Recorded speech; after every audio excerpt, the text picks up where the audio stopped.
The Lotus Seed by Sherry Garland, illustrated by Tatsuro Kiyuchi.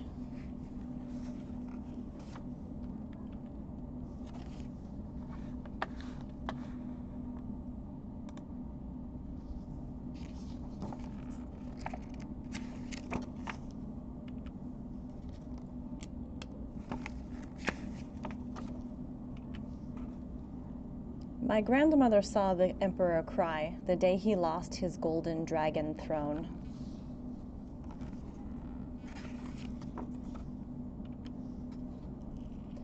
She wanted something to remember him by, so she snuck down to the silent palace near the river of perfumes and plucked a seed from a lotus pod that rattled in the imperial garden.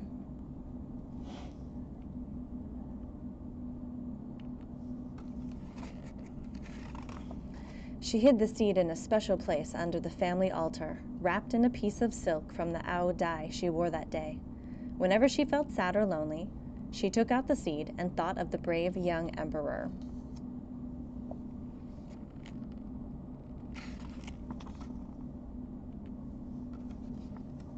And when she married a young man chosen by her parents, she carried the seed inside her pocket for good luck, long life, and many children.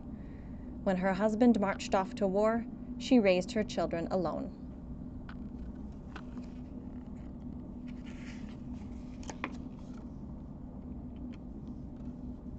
One day bombs fell all around and soldiers clamored door to door. She took the time to grab the seed, but left her mother of pearl hair combs lying on the floor.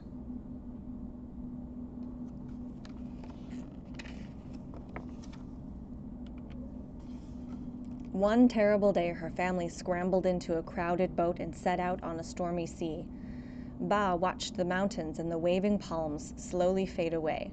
She held the seed in her shaking fingers and silently said goodbye.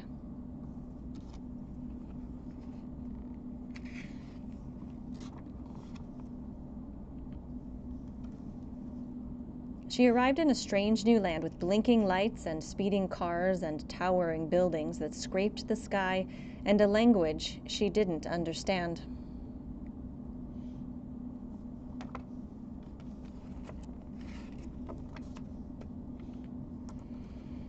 She worked many years, day and night, and so did her children and her sisters and her cousins too, living together in one big house.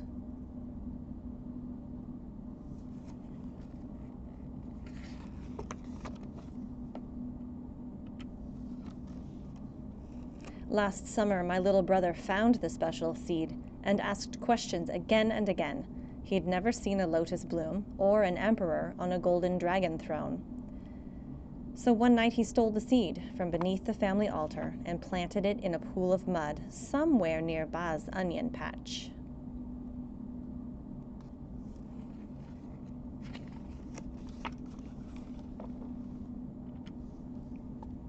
Ba cried and cried when she found out the seed was gone. She didn't eat, she didn't sleep, and my silly brother forgot what spot of earth held the seed.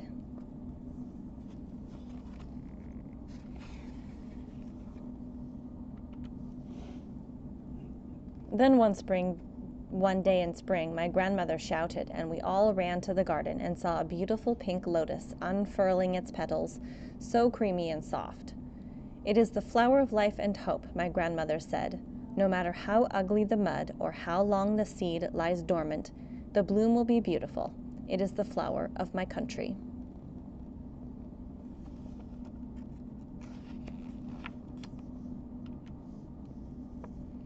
When the lotus blossom faded and turned into a pod, Ba gave each of her grandchildren a seed to remember her by, and she kept one for herself, to remember the emperor by.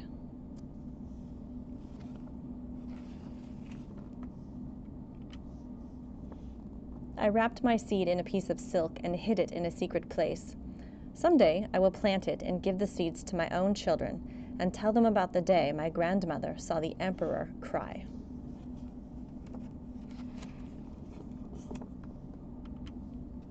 Author's note: for centuries, emperors ruled Vietnam with absolute power because the people believed that they were messengers from heaven and all-wise. One emperor built a magnificent palace on the River of Perfumes in the city of Hue, surrounded by majestic mountains. Modeled after the famous Forbidden City in Peking, China, it was a city within a city, filled with fantastic gardens and orchards, and surrounded by lotus-filled moats. Elaborate gates and graceful bridges crossed the moats to the part of Hue where the ordinary citizens lived. In the late 1800s, France conquered Vietnam and made it into a colony. The French exploited the land and people, and soon the emperors lost their power. The last emperor of Vietnam, Nguyen Vinh Thuy, was born in 1913. When he took the throne at the age of 12, he became Bao Dai, keeper of greatness. Although he had no real power, Bao Dai was a symbol of Vietnamese heritage, and he performed at traditional ceremonies. Many Vietnamese wanted to be free of French rule and to become an independent nation again. So in 1945, Bao Dai abdicated his throne, handing over his golden seal and golden sword to leaders of the independence movement, led by Ho Chi Minh. A bloody war followed, until 1954, when Vietnam defeated the French and won its independence at last. But Vietnam was still a country in turmoil, and soon another war erupted between the North and South. This time the United States helped the Southerners. The Civil War lasted until 1975, when the South was defeated.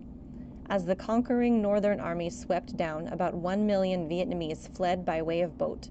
They came from all walks of life: teachers, doctors, merchants, farmers, fishermen, leaving behind their homes, possessions, families, and friends.